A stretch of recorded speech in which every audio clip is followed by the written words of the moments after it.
اللہ بیان فرماتا ہے انہو فکر وقدرا، دنیا میں اللہ نے سب کچھ عطا کیا ہے، لیکن اس کا حال تو دیکھو، یہ فکر کرتا ہے، فکر کرنے کے بعد اندازے لگاتا ہے۔ اللہ فرماتا ہے میں نے کتاب بھیجی ہے، قرآن میں فکر کرو، سوچ کرو، تدبر کرو، اس سے ہدایت لو، اس کی اتباع اور پیروی کرو، لیکن اس نے اللہ کی کتاب چھوڑ دی۔ یہ بیٹھتا ہے، سوچ کرتا ہے، سوچ کرنے کے بعد یہ اپنے اندازے گڑتا ہے، لگاتا ہے۔ اللہ فرماتا ہے فَقُتِلَ كَيْفَ قَدَّرَ، ہلاک ہو جائے یہ کیسے اندازے لگاتا ہے۔ ثُمَّ قُتِلَ كَيْفَ قَدَّرَ، ہلاک ہو جائے یہ کیسے اندازے لگا رہا ہے۔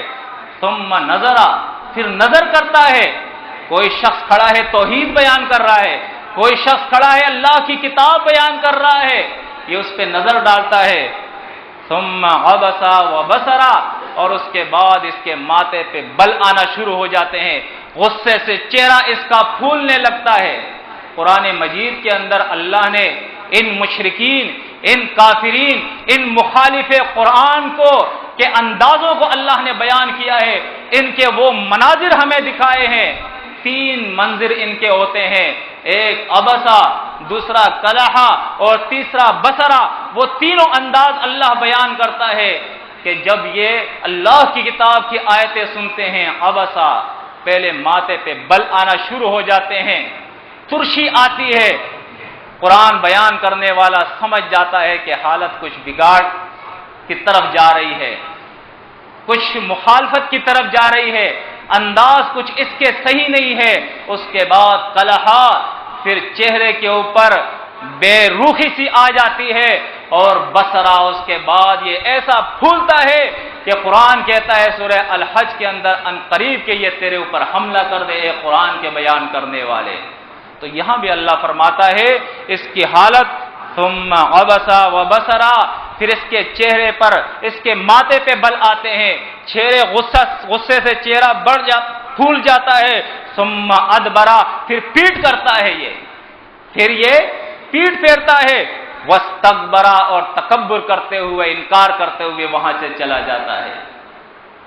آپ سوچیں، غور و فکر کریں، اللہ کی یکتائی بیان ہو رہی ہے، اللہ کی کتاب بیان ہو رہی ہے، لیکن چونکہ معاشرے کو تقسیم در تقسیم کر دیا ہے، معاشرے کو تقسیم در تقسیم کر دیا ہے۔ یہودی کہتا ہے میرے یہودیت کے علاوہ تجھے کسی اور کی بات نہیں ماننی ہے۔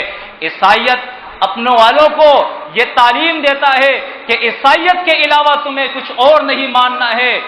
شیعہ کہتا ہے میرے اس بات کے سوا تجھے کچھ اور نہیں ماننا ہے۔ بریلوی کہتا ہے ہم جو بتاتے ہیں بس یہی حق ہے تمہیں یہ ماننا ہے۔ دیوبندی کہتا ہے یہ جو ہے بس یہی حق ہے تمہیں یہ ماننا ہے۔ اہل حدیث کہتا ہے یہ جو میں کہتا ہوں یہی حق ہے تمہیں یہ ماننا ہے۔ پرویزی کہتا ہے میرے پاس جو ہے یہ حق ہے یہ ماننا ہے۔ قادیانی کہتا ہے میرے پاس جو ہے یہ حق ہے یہ ماننا ہے۔ انسان کا اپنا نفس کہتا ہے میں جو کہتا ہوں یہ صحیح ہے۔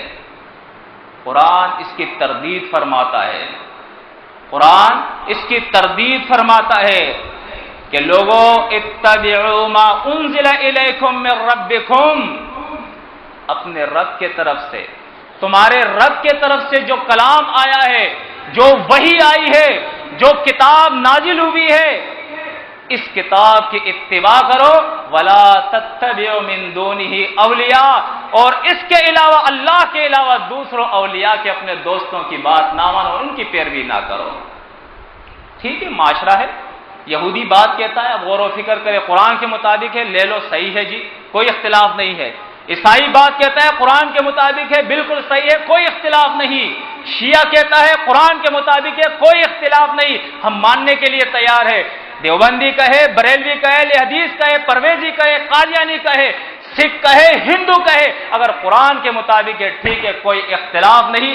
لیکن میرا باپ بھی کہے اللہ کی کتاب کے خلاف ہو، باپ سے کہے کہ یہ آپ اپنی بات بڑے ادب کے ساتھ اپنے پاس رکھ لے، میں اللہ کی نافرمانی نہیں کر سکتا ہوں، میں اللہ کی کتاب کی مخالفت نہیں کر سکتا ہوں، میں اللہ کی کتاب کی آیتوں کا انکار نہیں کر سکتا ہوں، ورنہ قرآن مجھے کہتا ہے سأرہقہ صعودا، جہنم کی آگ پہ تجھے چڑھاؤں گا اگر میری آیتوں کا تو نے انکار کیا ہے، اس کی مخالفت کی۔ بڑی سخت دھمکیاں دی ہے اللہ رب العزت نے مجھے۔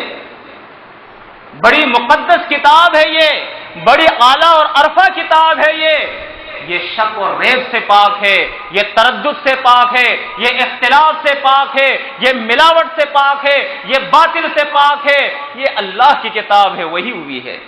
یہ محمد صلی اللہ علیہ وسلم کے قلب کے اوپر اللہ نے اتاری ہے، اس کا کوئی راوی نہیں ہے، اللہ نے محمد کے قلب پہ اس کو اتارا ہے۔